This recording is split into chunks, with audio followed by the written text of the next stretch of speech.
Урматтуу мекендештерим, урматтуу Алмазбек Шарсенович, ардактуу коноктор,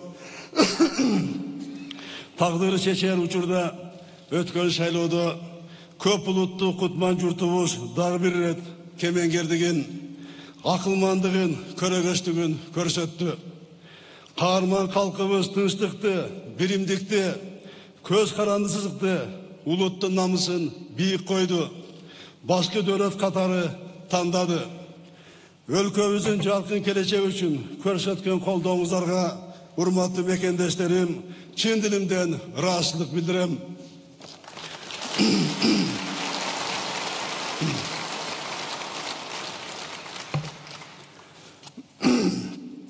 Кылым карыткан кыргыз журтунда эзелтен бийликтин ээси эл болгон. Кыргыздар үчүн эркиндиктен жогору эч нерсе жок. Адилетсиз башкарууга биз эч качан баш ийген эмеспиз. Кыргыздар адилеттүүлүк үчүн өмүрүн берген. Аксы окуясында 2010 жылдын 7 апрелинде буга дүйнө күбө болду. Мени кыргыз кылып, кыргыз жараны кылып жараткан Алла Таалага чексиз ыраазымын. Кыргыз элинен айланса болот. Ата журтумдун, элимдин алдында башымды ийип таазим этем.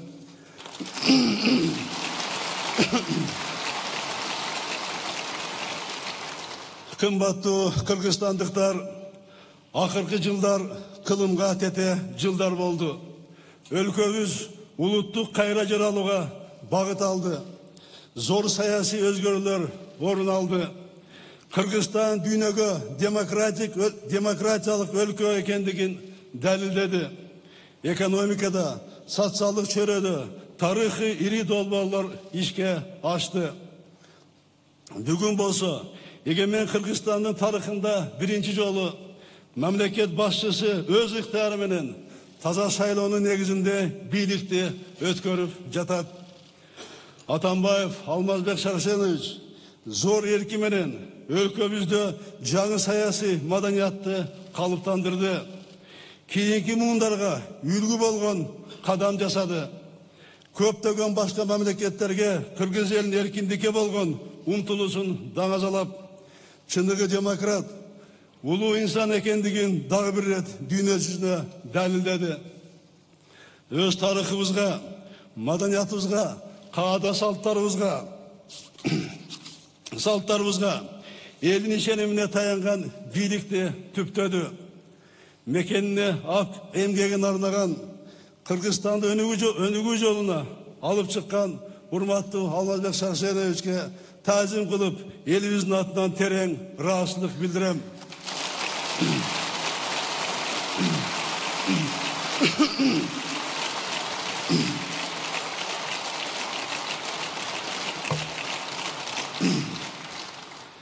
Siz баштап берген кыргыз көчү өз жолун улайт.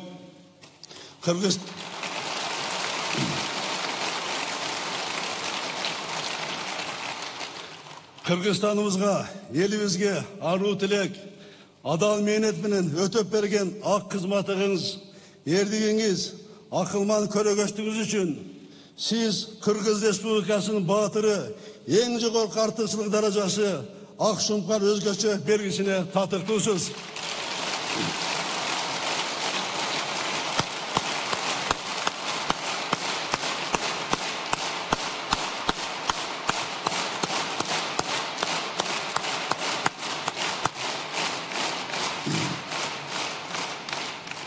Сизге элибиздин атынан чоң сыймык менен тапшырам деген үмүттөмүн.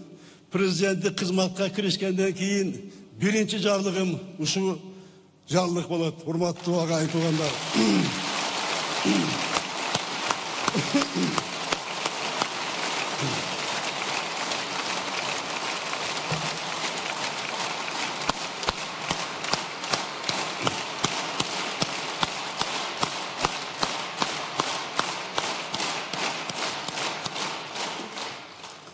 Кымбаттуу кыргызстандыктар, президенттик кызматка талапкерлигинди көрсөткөн, мени алдыга сүрөгөн партиялаштарыма, үзөңгүлөштөрүмө ыраазычылык билдирем. еліме ақ ниет қызмат қылу тілегімді қолдаған Қырғызстан социал-демократиялық партиясына разымын.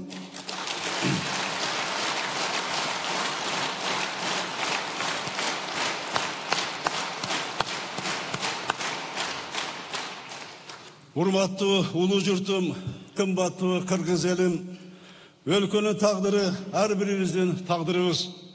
Сиздердин ишениңиздерди актоо, элиме кызмат кылуу менин өмүрүмдүн маңызы болуп калды. Бүгүн мекенimдин тагдырына жоопкерчилик алып жатып, айтар сөзүм, мен үчүн бийлик бул эл жерибизге кызмат кылуу, мекендештерибиздин жашоосун жакшыртуу, Кыргыз мамлекетин бекемдөө. Мен парламентаризмди колдойм, президент катары Конституцияда аныкталган милдеттеримди так аткарам, эл менен бийликтин биримдигин камсыздайм.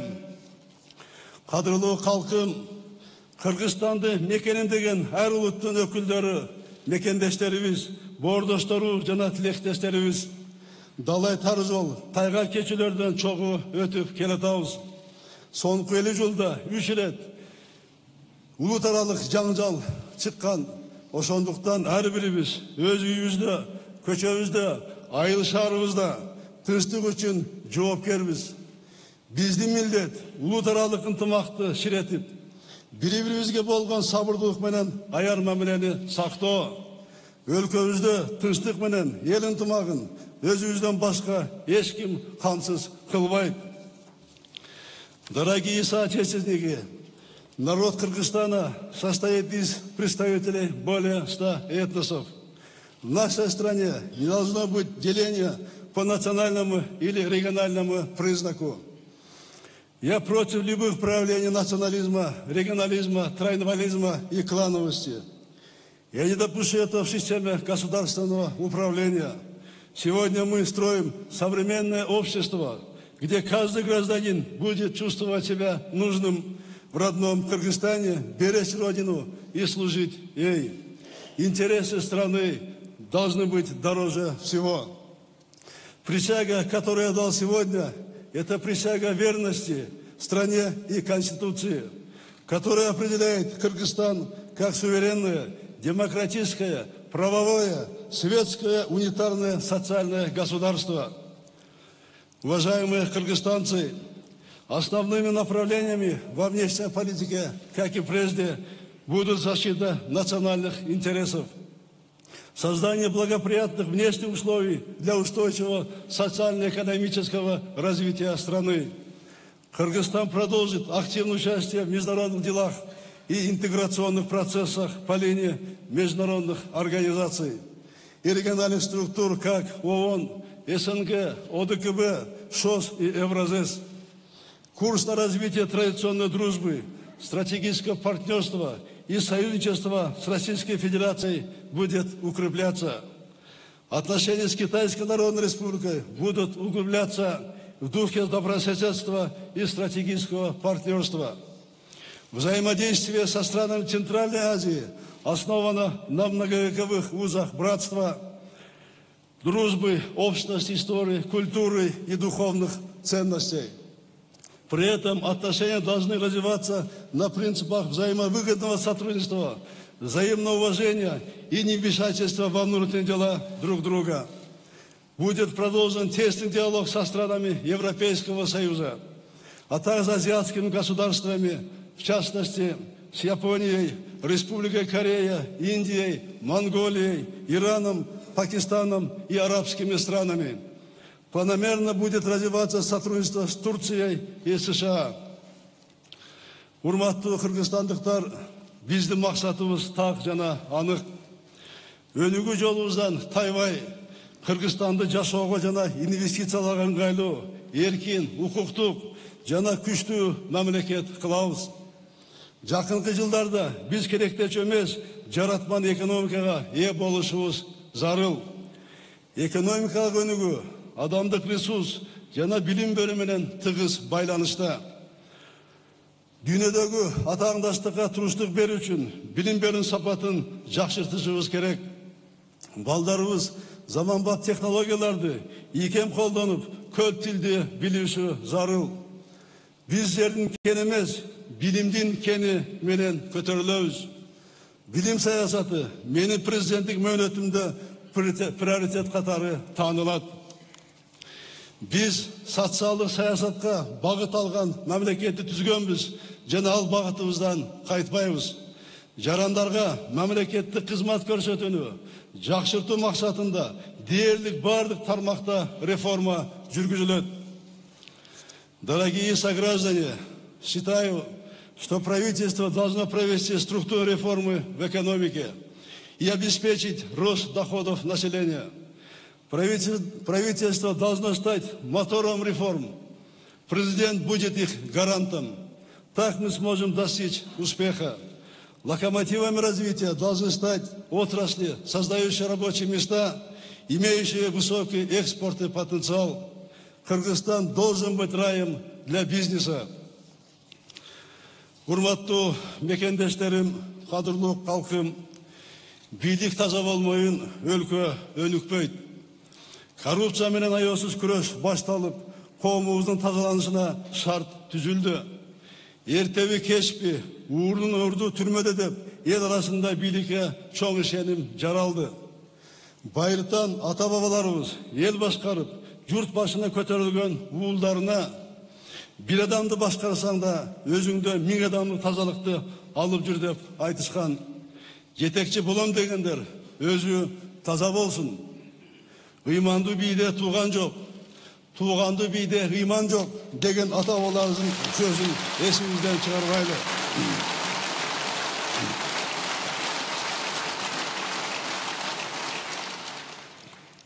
Демократиянын эки досу бар. Биринчиси эркиндик, экинчиси жоопкерчилик. Мен президент катары бийликтин бардык бутактарына эң катуу талаптарды коем. Атка минелердин арасындагы коррупция менен күрөшүү менин президенттик мөөнөтүмдөгү эң приоритеттүү багыты. Бул күрөштүн башкы маңызы мыйзам алдында бардыгы бирдей болот.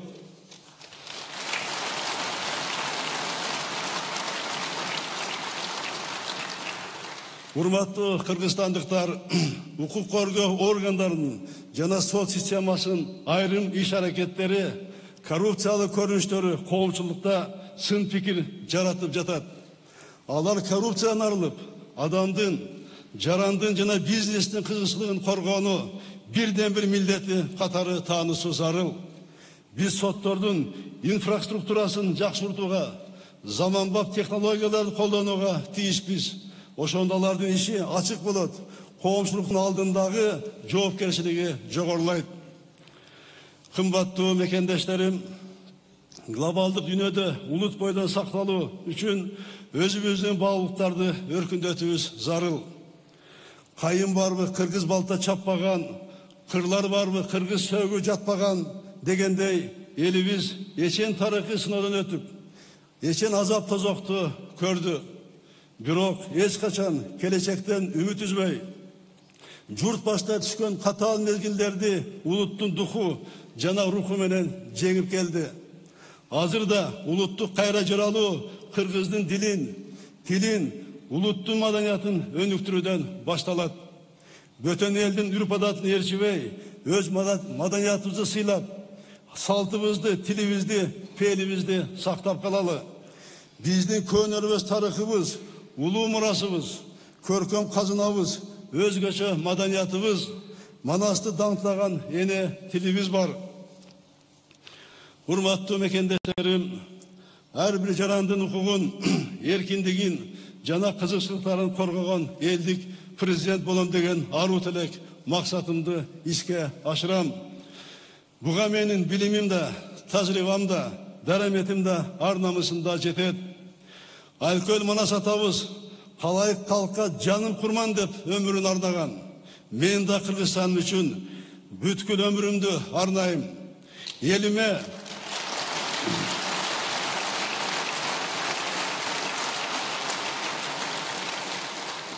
Элиме, жериме, акыркы демим калгыча ак тилден кызмат кылам. Мен үчүн өлкөдөн кымбат. Мен үчүн өлкөдөн кымбат дөөлөт жок. Кадырман халкым, кымбаттуу мекендештерим, биздин улуу тарыхыбыз болгон, буйруса сөзсүз улуу келечегибиз да бар. Азаттыкты кан жанына сиңирген ата бабаларыбыздын үмүт тилегин актап, урпактара гүлдөгөн элин, жерин коргой алган мамлекетти куруп беребиз.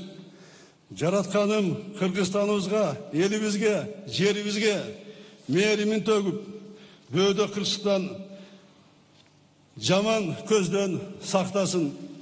Түбөлүктүү бол улуу кыргыз элим, жасасын эгемендүү касиеттүү Кыргызстаным.